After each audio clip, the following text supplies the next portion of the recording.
Hello everyone, welcome to my channel, and if you don't mind, subscribe.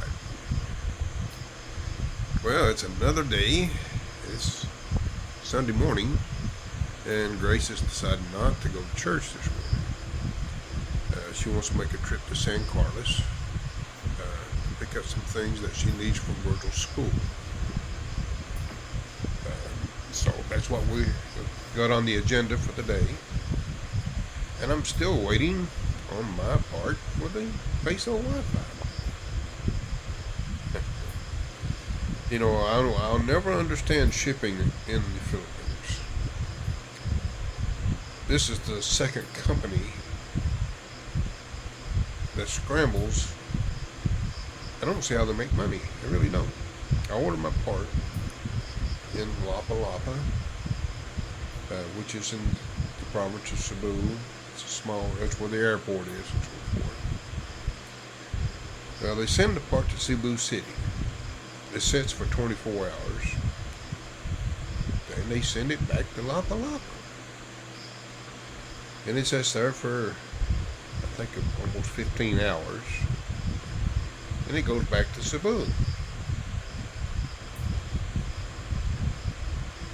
It sits there for another 15 or so hours, and back to Lapa Lapa. And finally, they send it, it's on its way to Bacolod. Now, how long it takes to get to Bacolod, I don't know. I know if it's like, well, another carrier that used to deliver to me, it took them 6 days to get Cebu City to Bacolod.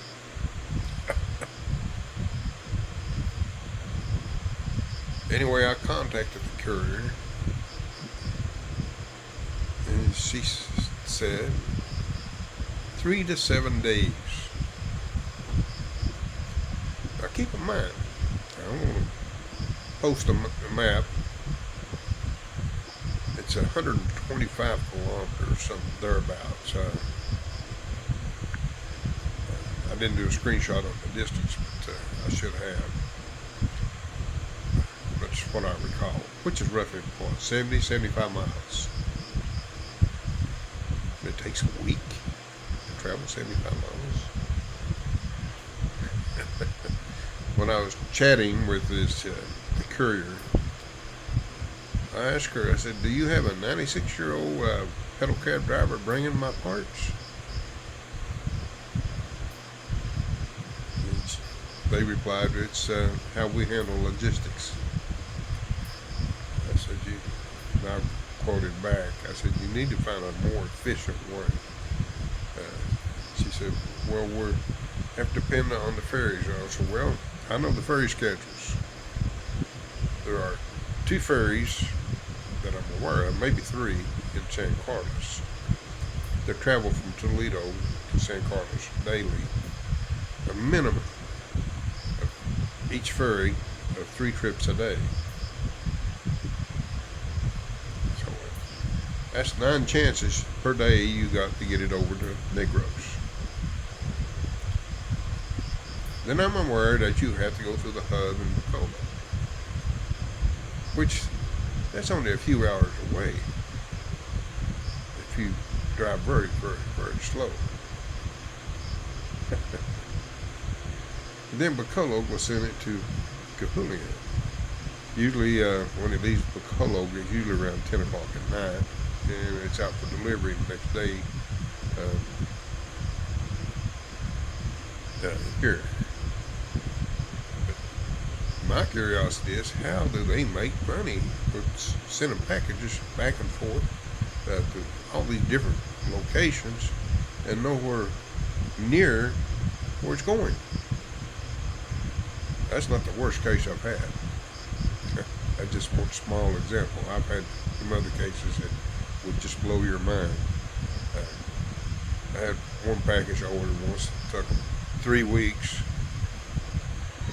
And it went all over the Philippines. I mean, it went from Manila to Cebu to Davao, back to Cebu, back to Manila, to Ilo, then Ilo to Cebu. It was back and forth for 3 weeks. shipping. Anyway, it just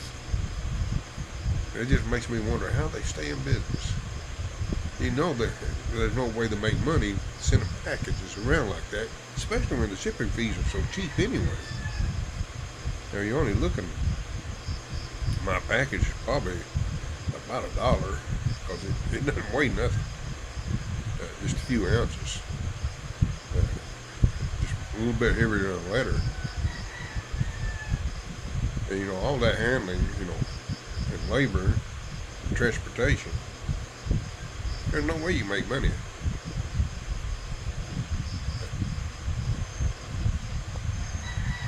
I don't know.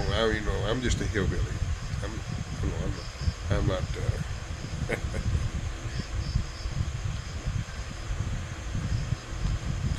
I'm just an old hillbilly. I guess I'm not a very smart man. Because if they can make money like that, then that puts me in a position where I just don't know. But anyway, folks, I thought I'd just ramble on and let you know what's going on with the shipping here in the Philippines. And if there's anybody living in the Philippines that sees my video, if you've had similar experiences, I'd like to hear them. But anyway, everybody enjoy their day, and thanks for watching, and don't forget to subscribe.